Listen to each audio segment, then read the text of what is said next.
Hello and good morning students. कैसे हैं आप लोग? आई होप सभी अच्छे से होंगे। आज हम बहुत ही अच्छे कविता पढ़ने वाले हैं। ये आपकी हिंदी पाठ्य पुस्तक का 16 चैप्टर है जिसका नाम है झांसी की रानी। ये कविता है।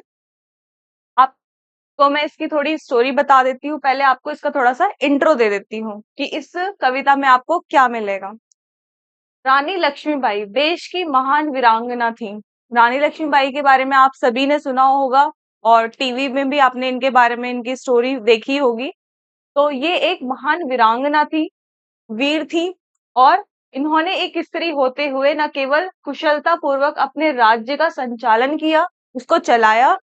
एक स्त्री होने के बावजूद भी इन्होंने अपने राज्य को चलाया। न केवल चलाया बल्कि आवश्यकता पड़ने पर शस्त्र भी उठाए और युद्ध के मैदान में अंग्रेजों से लोहा भी लिया। युद्ध के मैदान में अंग्रेजों से भी खूब मुकाबला किया।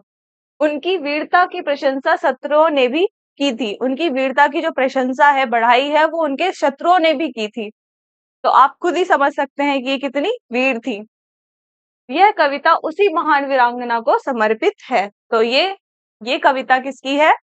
रानी, झांसी की रानी लक्ष्मीबाई। स्टार्ट करते हैं। सिंहासन हिल उठे, राजवंशों ने भ्रकुटी तानी थी। सिंहासन भी उनके हिल गए थे। राजवंशों के सिंहासन इन्होंने हिला दिए थे, यानी और उन्होंने अपनी भ्रकुटी तानी थी। राजवंश राजवंश राजाओं का वंश होता है और भ्रकुटी यानी कि उन्होंने भी गुस्से में अपनी भ्रकुटी तानी।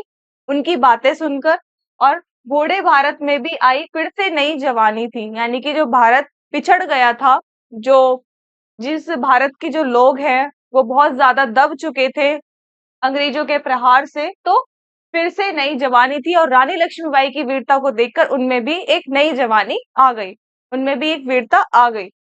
गुमी हुई आजादी की कीमत सबने पहचानी थी। जो आजादी उन्हें आजादी की कीमत है, वो जो खो चुकी थी, वो उनमें दोबारा से उन्होंने उसको पहचाना, उसकी कीमत को, उसकी वैल्यू को पहचाना जो उनकी खो चुकी थी आजादी। फिर फिरंगी को करने, दूर फिरंगी को करने सबने मन में ठानी थी। फिरंगी कहते थे अंग्रेजों को। तो उन्हें दूर करने, अपने देश से निकालने के लिए सभी ने मन में ठानी थी। चमक उठी सन 57 में, वह तलवार पुरानी थी। सन 57 की बात है कि चमक उठी सन 57 में, वह तलवार पुरानी थी। वो तलवार यानी कि रानी लक्ष्मीबाई जो थी, वो सन 57 में उन्होंने वीरता दिखाई अपनी। तो उनके बारे में बोला गया है कि चमक उठी सन 57 में, वह तलवार पुरानी थी। बुंदेल हरबोलों के मुंह हमने सुनी कहानी थी। हमने बुंदेले हरबोलों के मुंह से यह कहानी, यह वीरांगना की कहानी हमने सुनी थी। खूब लड़ी मर्दानी, वह तो झांसी वाली रानी थी। मर्दानी होता है बिल्कुल पुरुषों के जैसे समान वीर और वीरता रखने वाली, पुरुषों के समान ही वीरता रखने वाली को मर्दानी बोलते हैं। तो खूब लड़ी मर्दानी, वह तो झांसी वाली रानी थी। लक्ष्मी थी या दुर्गा थी, वह स्वयं वीरता का अवतार। लक्ष्मी थी या दुर्गा थी, या थी वो स्वयं वीरता का अवतार। देख मराठे पुलकित होते उसकी तलवारों के वार। तो देख मराठे, जो मराठे थे वो पुलकित होते थे, प्रसन्न होते थे उसकी तलवारों के वार से, उसके तलवारों की वार से।